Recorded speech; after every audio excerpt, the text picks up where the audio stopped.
Hello guys 100 days heavy counting சேலஞ்சுனா நாள் 88 morning எந்திரிச்சோடனே பட்டுன்னு பல்ல விளக்கிட்டு 3 இட்லியை உள்ள விட்டுட்டு காலேஜ்ல காலையில ஒரு 11 மணிக்கு கூப்பிட்டுருந்தாங்க. நாம 10:40க்கே வீட்டுல இருந்து கிளம்பிட்டு என்னடான்னு போய் பார்த்தா காலேஜ் ஃபுல்லா பஜார் போட்டிருந்தாங்க. சோ அங்க ஒவ்வொரு இடமா தனித்தனியா சுத்திட்டு ஃப்ரெண்டு கூட கொஞ்ச நேரம் டீயும் குடிச்சிட்டு சோ நம்ம ஃப்ரெண்டு ஒருத்தன் வாலிபால் விளையாட போறேன்னா நமக்கு விளையாட தெரியாது. சோ அவன் விளையாடுறத மட்டும் பார்த்துட்டு இன்னைக்கு என்ன நாள் தலை நடிச்சா மங்காத்தா படத்தோட ரிலீஸ் நாள். மார்னிங்கும் அண்ட் மதியானமும் டிக்கெட் கிடைக்கல. அதனால 10:40க்கு நைட் ஷோவா வாங்கிட்டு வீட்டுக்கு வந்த உடனே ஒரு 4 இட்லியை உள்ள விட்டுட்டு ஸ்ட்ரெயிட்டா 10:30க்கெல்லாம் கிளம்பியாச்சு. சோ கரெக்டா தலைப்படத்தை பார்க்க 10:30க்கெல்லாம் கிளம்பியாச்சு. பேக்ரவுண்ட்ல அந்த சவுண்ட் ஆட் பண்றேன், மறக்காம இப்ப பாத்துக்கோங்க.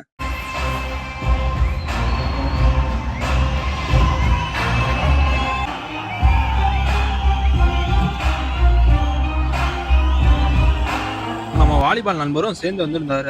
அவர் இப்பதான் ஃபர்ஸ்டா படத்துக்கே வர்றாரு போல. வந்த தரிசனமே தலை தரிசனம். வயலால உட்காரவே உள்ள கடைசி வரைக்கும் ஆடுன்னு ஆடிக்கிட்டே இருந்தாரு. நமக்கு ஆடுறதுக்கு அவ்வளவா தெரியாது. சோ அதனால அவர் உட்காந்து வீடியோ எடுத்துட்டு படம் முடியறதுக்கே ஒரு 2 மணி ஆயிடுச்சு. சோ படத்தை பார்த்துட்டு ஒரு 2 மணி போல வீட்டுக்கு போய் இன்னைக்கான டேவா முடிச்சாச்சு. சோ டே 89ல சரி போட்டு டாடா.